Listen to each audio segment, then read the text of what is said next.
உன் கை பிடிச்சு நடக்க, உன் தோள் மீது சாய, தினம் உம்மோடு பேச, நானும் சித்தம் செய்ய. என் வாழ்வெல்லாம் நீரே, என் வழியெல்லாம் நீரே, என் பலனெல்லாம் நீரே, எனக்கெல்லாமே நீரே. இயேசுவே என் நேசரே, என் வாலிபம் உமக்காகவே.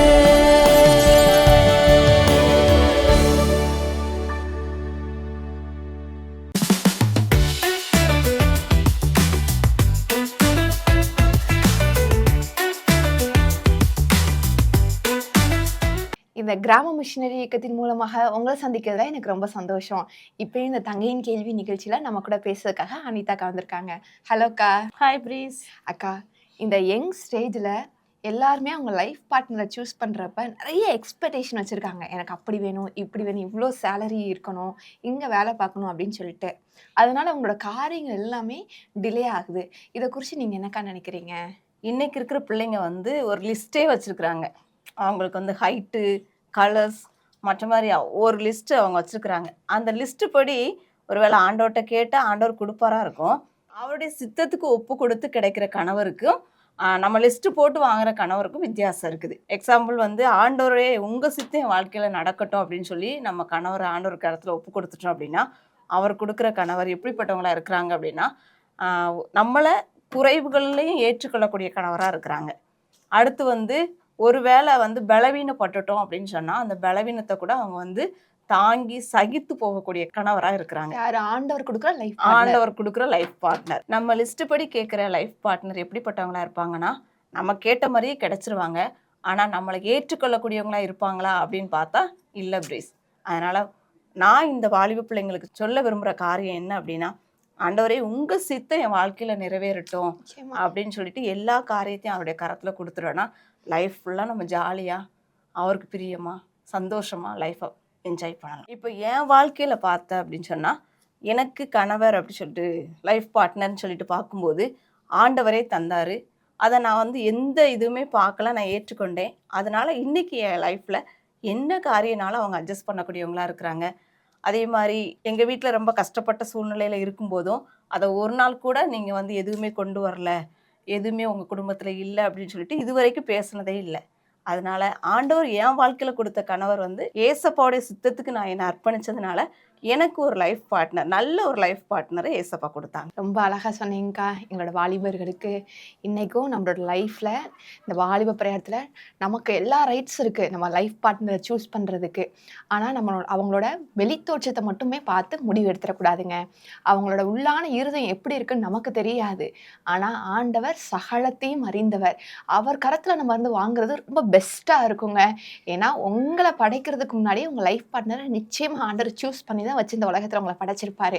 உங்க மேல ஒரு திட்டம் வச்சிருக்கிறது மாதிரிதான் அவங்க மேலேயும் ஒரு பெரிய திட்டம் வச்சிருப்பாரு. அப்ப ஆண்டவர் உங்களை இணைக்கும் போது 2 பேரும் சேர்ந்து ஆண்டவருக்கு மகிமையான பெரிய காரியங்களை செய்ய முடியுங்க. ஒருவேளை நீங்க உங்க லைஃப் பார்ட்னரை சூஸ் பண்ணீங்கன்னா உங்க வாழ்க்கையில சில நேரங்கள்ல ஆண்டவர் சித்தத்தை நிறைவேற்ற முடியாதபடி சில இடர்கள் இருக்கும். அதே நேரத்தில் அந்த வாலிப பிரயாணத்துல நீங்க ஆண்டவருக்குள்ள காத்திருந்து அந்த லைஃப் பார்ட்னரை பெற்றுக்கொள்ளும் போது உங்க மூலமா நிச்சயமா தேவனுடைய பெரிதான திட்டம் நிறைவேறுங்க. ஆண்டவருக்குள்ள காத்துருங்க. அவர் சித்தத்தின்படி நீங்க கேட்டு உங்களோட லைஃப் பார்ட்னரை நீங்க அமைச்சுக்கோங்க. அக்கா, இப்போ இதை பார்த்து கொண்டிருக்க ஒவ்வொரு வாலிபர்களுக்காக நீங்க ஒரு சின்ன ஜெபம் பண்ணுங்கக்கா. Okay please. ஏசப்பா, இந்த நேரத்தில் ஆண்டவரே இந்த வாலிபர்களை நம்முடைய கரத்தில் தந்து ஜெபிக்கிறோம். ஒரு வேளை தன்னுடைய வாழ்க்கையில் தன் இஷ்டத்தின்படி லைஃப் பார்ட்னர் வந்தால் நல்லா இருக்குன்னு சொல்லிட்டு எதிர்பார்த்துருக்கிற பிள்ளைங்க ஆண்டவரே தங்கள் வாழ்க்கையில் உம்முடைய சித்தம் நிறைவேறுவதற்கு அவர்கள் தங்களை அர்ப்பணிக்க நீர் உதவி செய்வீராக என்று கூட ஜெபிக்கிறோம். இதை பார்த்து கொண்டிருக்கிற ஆண்டவரை கேட்டுக்கொண்டிருக்கிற ஒவ்வொரு வாழ்க்கையிலும் நீர் மகிமைப்படுவீராக. உம்முடைய சித்தம் அவங்க வாழ்க்கையில் நிறைவேற நீங்கள் உதவி செய்யுங்க ஏசப்பா.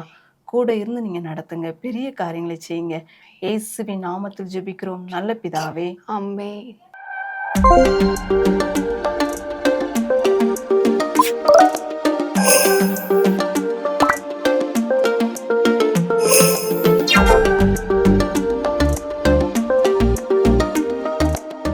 கர்த்தருடைய பரிசுத்த நாம மகிமைப்படுவதாக. கண்மணியை கேள் என்ற சிறப்பு வாலிபர்களுக்கான நிகழ்ச்சி மூலமாய் அன்பான வாலிப மகனையும் மகளையும் சந்திப்பதில் நான் மிகுந்த மகிழ்ச்சி அடைகிறேன். கர்த்தர் உங்களை ஆசீர்வதிப்பாராக. இந்த நாள் உலகமே கொண்டாடிக்கிட்டு இருக்காங்க, வேலண்டைன்ஸ் டே.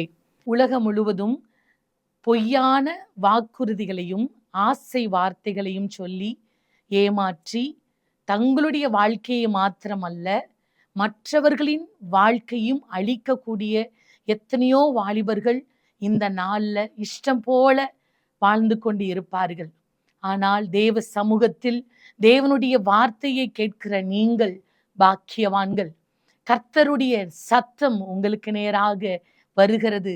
இந்த நாளில் நேசர், உங்களை அதிகமாய் நேசிக்கக்கூடிய நல்ல தகப்பன் உங்களை பார்த்து சொல்லுகிறார், உன்னை பெயர் சொல்லி அழைத்திருக்கிறேன், நீ என்னுடையவன், நீ என்னுடையவள் என்று. எத்தனை பேருக்கு சந்தோஷம். ஆண்டவர் சொல்லுகிறார், நீங்கள் என்னுடையவர்கள், எனக்குரியவர்கள், எனக்கு சொந்தமானவர்கள் என்று. ஏசாயா எழுதின தீர்க்க தரிசன புஸ்தகம் 43வது அதிகாரம் 1வது வசனத்துல, பயப்படாதே, உன்னை மீட்டு கொண்டேன், உன்னை பெயர் சொல்லி அழைத்தேன், நீ என்னுடையவன். எவ்வளோ பேர் சொல்லலாம், மனிதர்கள் நம்மளை பார்த்து ஆசையா, நீ இப்படி இருக்கிற, நீ உனக்கு ரொம்ப பிடிக்கும் அப்படின்னு எத்தனையோ பேர் ஆசை வார்த்தைகளை நம்மளை பார்த்து சொல்லலாம். ஆனா அந்த வார்த்தைகள் ஒரு நாள் மாறி போய்விடும், அந்த வார்த்தைகள் பொய்யாய் மாறிவிடும்.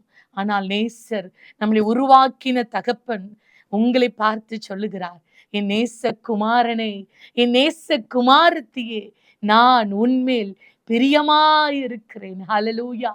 ஆண்டவர் சொல்லுகிற ஒவ்வொரு வார்த்தையும் உண்மையுள்ளது. இந்த வானம் பூமி ஒளிந்து போகலாம், ஆண்டவருடைய வார்த்தை ஒரு நாளும் அது அழியாது. ஆண்டவர் உங்களை பார்த்து சொல்லுகிறார், நீ என் நேசகுமாரன், நீ என் நேசகுமாரத்தி, நான் உன்மேல் பிரியமாயிருக்கிறேன். சந்தோஷமா இருக்கலையா? இந்த வார்த்தை உண்மை உள்ளது, இந்த வார்த்தை சத்தியம் உள்ளது. உலகத்துல எத்தனையோ இப்படிப்பட்ட வார்த்தைகளை நம்பி, எனக்கு ரொம்ப பிடிக்கும், எனக்கு இன்பமானவள்னு எவ்வளோ பேர் சொல்ற வார்த்தைகளை நம்பி, கவர்ச்சியான வார்த்தைகள், ஆசையான வார்த்தைகளை, இச்சை தூண்டக்கூடிய எவ்வளோ வார்த்தைகளை பேசி, நயவஞ்சகமான வார்த்தைகளை பேசி எத்தனையோ வாலிபருடைய வாழ்க்கை வீணாய் போய்விட்டது. அதுல நீங்கள் ஒருவராய் இருக்க வேண்டாம். ஆண்டவர் சமூகத்துல வந்திருக்கிற நீங்கள் ஒரு விசேஷித்தவர்கள், விலையேற பெற்றவர்கள். ஆண்டவருடைய வார்த்தை மாத்திரமே சத்தியமானது. எத்தனையோ பேர் சொல்லலாம், லவ் பண்றது சரி, தப்பு கிடையாது அப்படின்னு. ஆனா வேதம் நமக்கு காட்டுகிற வழி என்ன?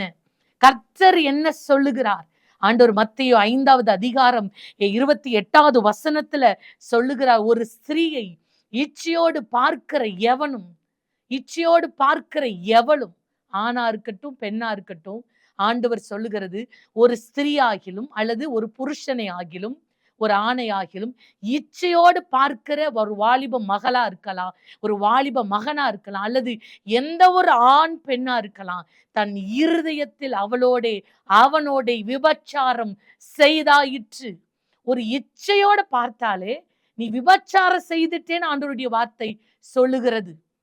ஆண்டவர் சொல்லுகிறார், யாத்திராகமம் 20வது அதிகாரத்துல 10 கட்டளைகளை பார்க்கிறோம். அதுல கடைசி கட்டளை, பிறனுக்குள்ள யாதொன்றையும் நீ இச்சையாதிருப்பாயாக. அது அவனுடைய மனைவியா இருக்கலாம், அல்லது புருஷனா இருக்கலாம், வேலைக்காரி, வேலைக்காரன், கழுதை, மாடு, ஒட்டகம், எதுவா இருந்தாலும் பிறனுக்குள்ள யாதொன்றையும் நீ இச்சிக்க கூடாது. ஆனா வேற ஒருத்தருக்கு சொந்தமான ஒரு மகளையோ, வேறொருவருக்கு சொந்தமான ஒரு மகனையோ இச்சிக்கிறது, லவ் பண்றது வேதத்தின்படி தவறான காரியம். தேவனுடைய பார்வையில அது அருவருப்பு, அது பாவம். ஆண்டவருடைய கட்டளையை மீறுகிறோம் என்று அர்த்தம். ஆதாமுக்கு தெரியும். ஆண்டவர் ஆதாமை உருவாக்கி ஆதாமை போய் தேட சொல்லல, போய் உனக்கு ஏற்ற ஏவாளை தேடிட்டு வாப்பா, உனக்கு ஏற்ற மனைவியை போய் தேடுன்னு கர்த்தர் அனுப்பல. கர்த்தர் உருவாக்கி அவனுக்கு ஏற்ற துணையை, ஆதாமுக்கு ஏற்ற துணையை, ஏவாளை கர்த்தரே கொண்டு வந்தார். அதுபோல ஒவ்வொரு வாலிப மகனே, மகளே, ஆண்டவர் சொல்லுகிறார், உனக்குரிய மகனையும் உனக்குரிய மகளையும், உங்களுக்கு ஏற்ற துணையை கர்த்தர் கொண்டு வருவார். அது ஆசீர்வாதமா இருக்கும். விவாகம் அது பரிசுத்தம் உள்ளது. ஆனா அந்த விவாகத்திற்கு முன்பாகவே தங்களுடைய சரீரத்தை, தங்களுடைய இருதயத்தை தீட்டுப்படுத்தி அசுத்தப்படுத்தி தேவனுடைய பார்வையில அருவருப்பு படத்தக்கதா நம்ம மாறி போக விட வேண்டாம். ஆண்டவர் இந்த நாளில் சொல்லுகிறார், நீ என்னுடையவள், எனக்குரியவள். ஆண்டவருடைய அன்பை நம்ம நினைப்போம். வேதத்தில் எப்படியாய் வாசிக்கிறோம், இள வயதும் வாலிபமும் மாயை, இள வயது மாயை, வாலிபம் மாயை. பிரசங்கில வாசிக்கிறோம், ஏமாற்றக்கூடிய, தீட்டுப்படுத்தக்கூடிய, எதிர்காலத்தையே அழிக்கக்கூடிய தவறான அன்புல சிக்கி யாரெல்லாம் தவிச்சிட்டு இருக்கீங்க, இந்த நாளில் கர்த்தர் உங்களை அழைக்கிறார். அந்த நேசரின் சத்தம் கேட்டு, என் பிரியமே, என் ரூபவதியே, உன்னில் பழுது ஒன்றுமில்லை. ஐயோ ஆண்டவரே, இவ்வளவு பெரிய தவறு செய்துட்டேன், நிறைய சொல்ல முடியாத குற்றத்தை பாவத்தை நான் செய்துட்டேன், என்னை வெளியில வர முடியாதுன்னு நீங்க நினைக்க வேண்டாம். ஆண்டவர் சொல்லுகிற, நான் உன்னை தூக்கி எடுப்பேன், மறுபடியும் நீ கட்டப்படுவாய், என்னுடைய அன்பு உன்னை பரிசுத்தப்படுத்தும், மறுபடியும் உன்னை நான் உயர்ந்த ஸ்தானத்துல வைப்பேன் என்று கர்த்தர் சொல்லுகிறார். பாலி இச்சைகளுக்கு விலகி ஓடி உன்னை சுத்தவனாக காத்துக்கொள் என்று தீமோத்தேயுல வாசிக்கிறோம். பாலி இச்சைகள் தன் சரீரத்தை ஒடுக்கி நம்ம கீழ்ப்படுத்தும் போது மகிமையான எதிர்காலத்தை நம்ம பெற்றுக்கொள்ள முடியும். நான் ஒரு கல்லூரியில வேலை பார்க்கிறேன். அங்க படிக்கிற எவ்வளோ வாலிபர்கள் தெரியும். நிறைய பேருடைய வாழ்க்கை குறித்து நான் கேள்விப்படும் போது மிகவும் வேதனை உண்டாகும்.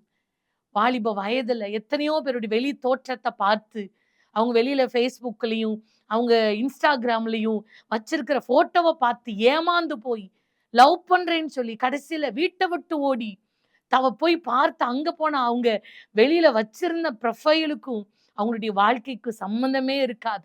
அப்படி ஒரு ஏமாற்றுகிற உலகம். மகளுடைய எத்தனையோ பேருடைய பிள்ளைகளுடைய வாழ்க்கை வீணாய் போயிருக்கிறது. எத்தனையோ பெற்றோர்கள் கண்ணீர் வடிக்கிறார்கள், தங்களுடைய பிள்ளைகளுடைய வாழ்க்கை இப்படி ஆகிவிட்டது என்று.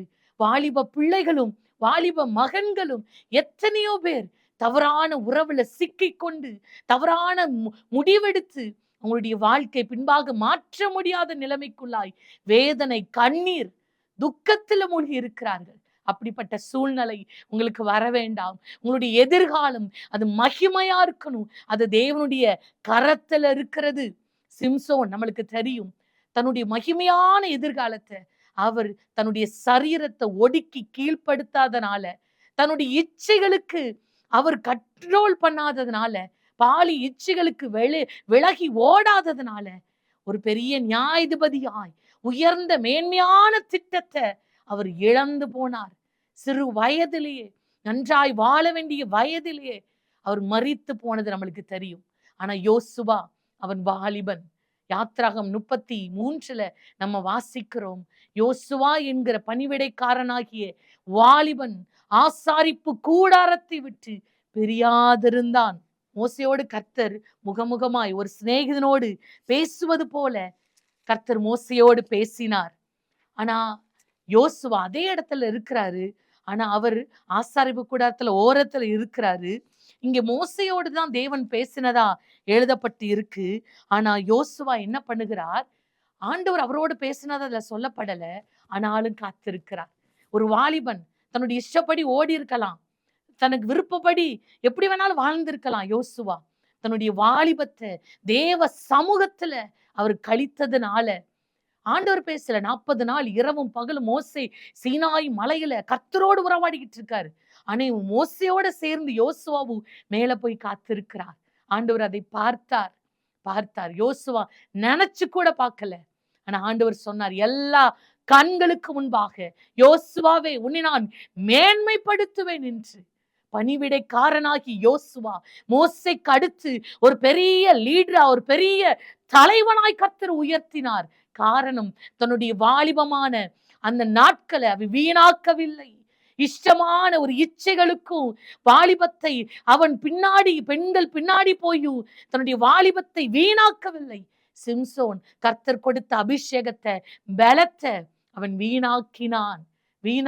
தன்னுடைய நாட்களை தமேல இருக்கிற நஸ்ரேய விரதத்தை அவன் தீட்டுப்படுத்தினான். மென்மையான திட்டத்தை சிம்சோன் இழந்து போனான். ஆனா யோசுவா நினைச்சு கூட பார்க்கல. ஆண்டவர் ஒரு பெரிய திட்டம். அந்த கானான் தேசத்தை கர்த்தர் யோசுவாவின் மூலம் பங்கு போட்டு பிரித்து இஸ்ரவேலுக்கு கொடுக்க பண்ணினார். மோசேக்கு கூட அநேகர் எதிர்த்து எழும்புனாங்க, முறுமுறுத்தாங்க. ஆனா யோசுவாக்கு பெரிய கிருபை என்ன தெரியுமா? யோசுவாக்கு ஆண்டவர் சொன்னார், ஒருவனும் உனக்கு முன்பாக எதிர்த்து நிற்பது இல்லை. ஒருத்தர் கூட யோசுவாக்கு விரோதமா எதிர்த்து நிற்க கர்த்தர் விடவில்லை. ஏன்னா அவனுடைய வாலிபத்தை தேவ சமூகத்துல தேவனோடு செலவிட்டான். வாலிப மகனே, மகளே, இந்த நாளில் நீ என்ன யோசிக்கிறாய்? எதோட உன் நேரத்தை செலவு பண்ணிட்டு இருக்க? போனோட செலவு பண்ணிட்டு இருக்கியா? வெறும் ஃப்ரெண்ட்ஸோட நேரத்தை கழிச்சிட்டு இருக்கியா? ஊரை சொத்தி நீ நேரத்தை எல்லாம் வேஸ்ட் பண்ணிட்டு இருக்கியா? தேவனுக்கு பிரியமில்லாத அருவருப்பான தேவன் வெறுக்கக்கூடிய காரியங்களை உறவுகளை சிக்கி அப்படிப்பட்ட மனிதர்களுக்கு உன் நேரத்தை கொடுத்துட்டு இருக்கிறியா? உன் வாலிபம் அது விசேஷமானது. இந்த வாலிபத்துல தேவ சமூகத்துல தேவனோடு இருக்க நீ தீர்மானிப்பையா என்றால் யோசுவாவை போல கர்த்தர் உன்னை மேன்மைப்படுத்துவார்.